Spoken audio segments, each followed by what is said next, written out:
This is Forbidden Speech, the raw truth, with your host, Christina Rivera. In this savvy broadcasting series, we delve into hot topics affecting us all. With cancel culture and big tech censoring any opposing ideas and thoughts outside of mainstream ideology, it has become more important than ever that we tell the raw truth about everything from U.S. world politics, COVID, Christianity, and everything in between. We invite all points of view to come and share their perspective honestly and respectfully. Hi, David Neagle. Welcome to Savvy's newest series, The Raw Truth, Forbidden Speech. How are you? I'm doing great, Christina. How are you? I'm doing fabulous, and I'm excited because, as you might have guessed the past year and a half, that we've been wrapped up in a load of fear. And our topic today is going to be releasing ourselves from collective fear. Because as you might have noticed, is that when there's fear amongst us or around us, it can get caught up in it. And it doesn't even have to be the news. It can be hanging around with friends, family. It can just, take hold of you. Yeah, it absolutely can. It's probably one of the worst times we've ever had to experience in history with something like this, at least in our history. It's changed the foundation of what people are used to, and which then opens the door for fear. I mean, it opens up the door for all kinds of thinking that can create fear. Yeah. And so you've been my mentor for several years.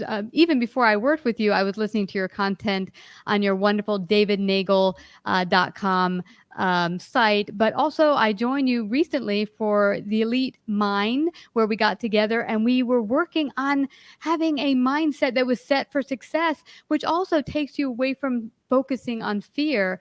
So you are really, really knowledgeable in this arena. Now, what can folks do that have nothing, they've never worked with you, don't know anything about you, and they're like, well, I know that I'm kind of stuck in this rat race of fear. How do I even begin to get off of this wheel? Yeah, this is a great question.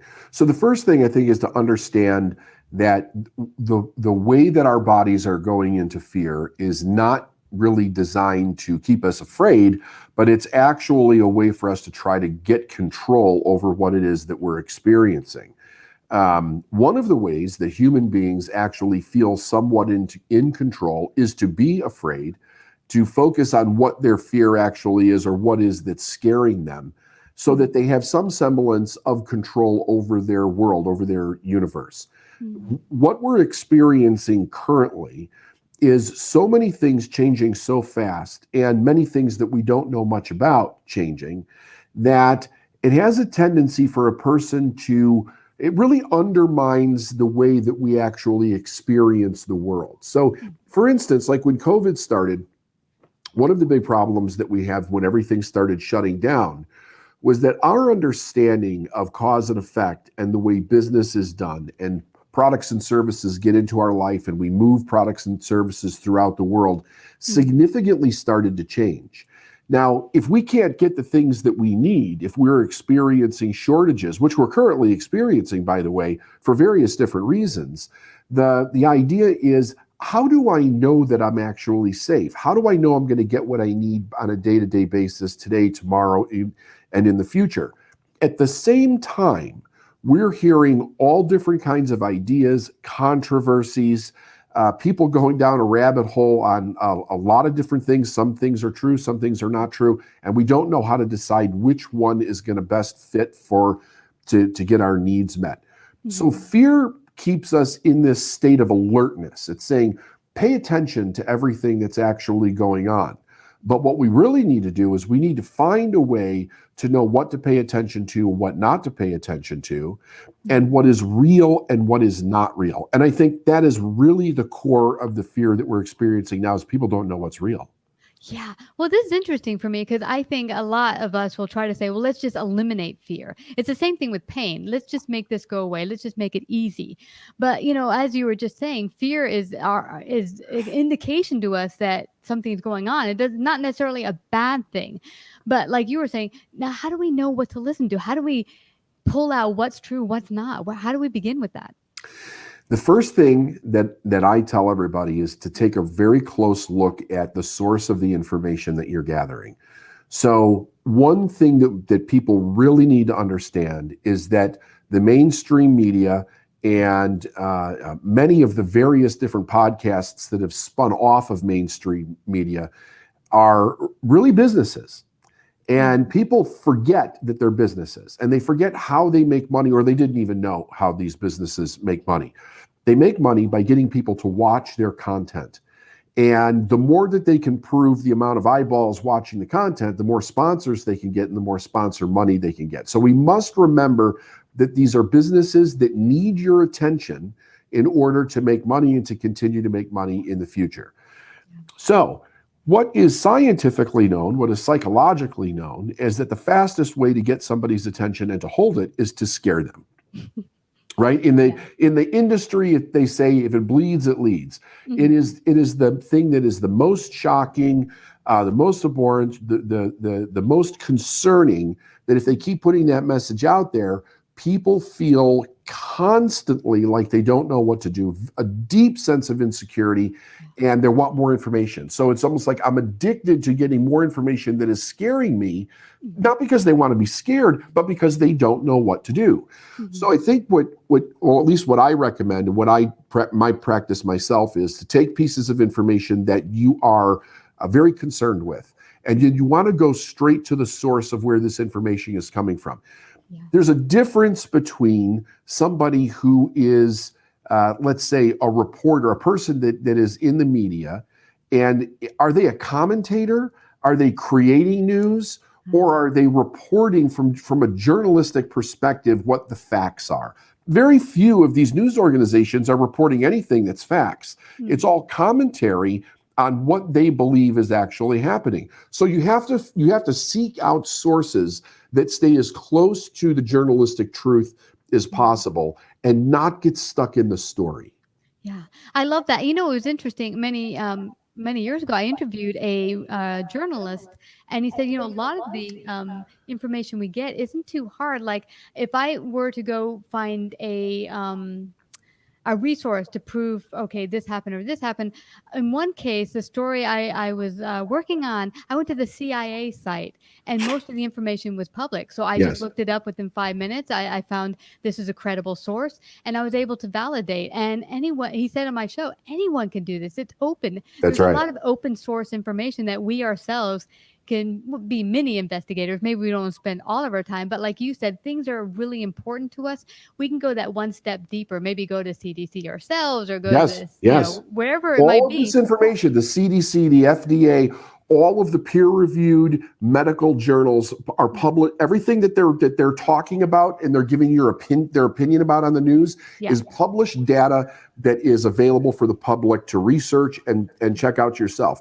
And actually, the thing is that's kind of sad is that they count on people won't do it, so that they can create whatever narrative they want to push whatever agenda they want. And the idea is that people aren't going to check anyway, but you could go to the CDC, you can go to the FDA, you can go to all the peer-reviewed medical journals, and you can find out the information that you want in real time as to what it actually does say. Yeah. And what I liked about this guy that came on my show is it empowers everyone. It allows you to have the power on you to go check this out. I remember early on when COVID started, I went to CDC and I found out some information. And I remember telling a friend of mine, she's like, well, it's not what my doctor said. And I said, no, but here's the link. You can look at it yourself. And she refused to open the link. And so, you know, realizing, well, my doctor must be more right than CDC, or maybe your doctor just doesn't have this information. Maybe share it with them. They don't understand where their doctors are getting the information from, right? The information comes down through a hierarchy, and they're supposed to be educated as to what is new and what is changing, and that's where they get this information from. So it's also important, like let's say you don't know, because most people don't know. Really do the research and find out what news channels of any kind are giving and have historically given the most accurate results. You can look that up on the internet and it'll tell you. The other thing is that because of how many of the search engines are really controlling what it is that you look up, and they're keeping people from looking up things that they really want to know. Many search engines literally are pulling people away from those kinds of topics. You could do something like DuckDuckGo. You could go to a search engine that does not do that, and it will literally pull up the information that you're looking for. Yeah. Well, that's great advice because I found the same for myself. A couple years ago, we started a program here called um, Heartbeat of the World, and we brought experts of all varying sorts on to talk about hot topics from the environment to sex, you name it. Yeah. And we got taken off of Apple and then a number of other platforms saying we weren't advertiser friendly. And but bottom line, you couldn't find me very easily for a time on Google search. That has started to change a little bit, but this has happened. I know some people will say, "Oh, that's not happening. It's not true," but I can verify that a number of people, myself included, have had that issue happen. So it's kind of sad because we want all voices to be Yes. heard, and this is exactly why we Yes. started Forbidden Speech. We want people to be able to make up their own mind about things and come to their own conclusions. Yes, and unfortunately, that's where we're headed. We're headed to a lot of things that are forbidden speech, and more topics are getting extremely difficult to look up. It's like if the news and the governing bodies want you to stay away from a certain narrative, for some reason, the major search engines are going along with this, and they guide you away from it. It literally becomes very difficult to look up certain topics on the major search engines. But if you go to one of the search engines that professes that they don't track you, they don't advertise to you, they will look up whatever it is that you're asking for, you'll find that maybe if you're looking up your website and it's difficult to find it on Google, you'll go to DuckDuckGo and it'll be the first one that'll actually come up. And I mean, that's how we kind of know you're being guided in a different direction. And of course, Facebook is having all kinds of problems right now because the things that they've been hiding are starting to come to the surface. And I imagine that we're going to find that out about many of the technical overlords, so to speak, that we're dealing with today are actually doing. Yeah. Well, those are some great ideas for people to get started in empowering themselves. But let's talk about a mindset, because I think once you start getting the information, you're an expert in mindset. How do they begin to not get on that? Because I know, myself included, you'll just start getting dragged into that news story, that news story, this, and you'll start getting this negative roller coaster. Yes. How can we begin to get off of that? So let's understand first that the way that they do that is to keep you in a constant state of uncertainty, right? Mm-hmm. So we do not need to watch the news all day long. We do not need to be neurotic about it. And what we need to do is we need to determine what's important in our life and then practice mindfulness around that. We need to be informed, but we need to limit that to a very small portion of our week, not even our day. Mm-hmm. There's this rule that I really believe in that I think works. If it's really important, it'll find you. The information will get to you. You don't need to keep searching for it every day. And then start living your life. Live a life that's based on the expectation, goal setting. What do you want to create in your life? Gratitude is an enormous practice for people. And people might say, but I'm so scared. How can I be grateful? You can't not afford to be grateful. And the truth is that once you back away from things that are scaring you, and you start saying, what are my blessings? What am I really grateful for? Who are the people that I love in my life, right? Who are the people that I care about? What things do I care about? As you start focusing in those directions, it totally changes the energy in your body. It changes your mindset. You have a tendency to calm down and stay focused in the direction that you're going. And one of the things that I really encourage people to do is every day before they do any work, get very centered on their intention for the day, and then really look at their day and say, how do I want to show up as a person today in the different activities that I'm doing? In other words, how do I want to show up emotionally? How do I want to show up in my own presence? What things are important for me to think about? And how do I contribute to the world? And those are very proactive things that we can do to remove us from such a reactive world that we're experiencing. Yeah, that is totally phenomenal. And we did that in your elite mindset that we got together for 3 months. It was great. And that's exactly what people can do on their own. They can just decide that I'm going to set aside this half hour or 20 minutes to meditate, to talk, to think about what am I grateful for instead of just focusing on the negative in their life. Absolutely. Yeah. Yeah. Well, this has been great. We could go on for hours. I know we could, but let everyone know where they can find out more about you, work with you. How can they do that? Best place to find out about me is the Successful Mind podcast. I teach all of this for free. People can get it anytime they want, or they can go to davidneagle.com if they want to find out about other things that we're doing. Well, that's awesome. I hope they all join you because I've gotten a lot out of joining many of your programs. Thank you so much, David Neagle, for coming to Savvy's newest series, Forbidden Speech, The Raw Truth. Thank you. Thank you. Like, subscribe, and share this episode. To listen to more forbidden speech or savvy episodes, visit savvybroadcasting.com. To find out about our paid sponsorship opportunities or how to become a guest, email Christina at lifeunscriptedradio.com.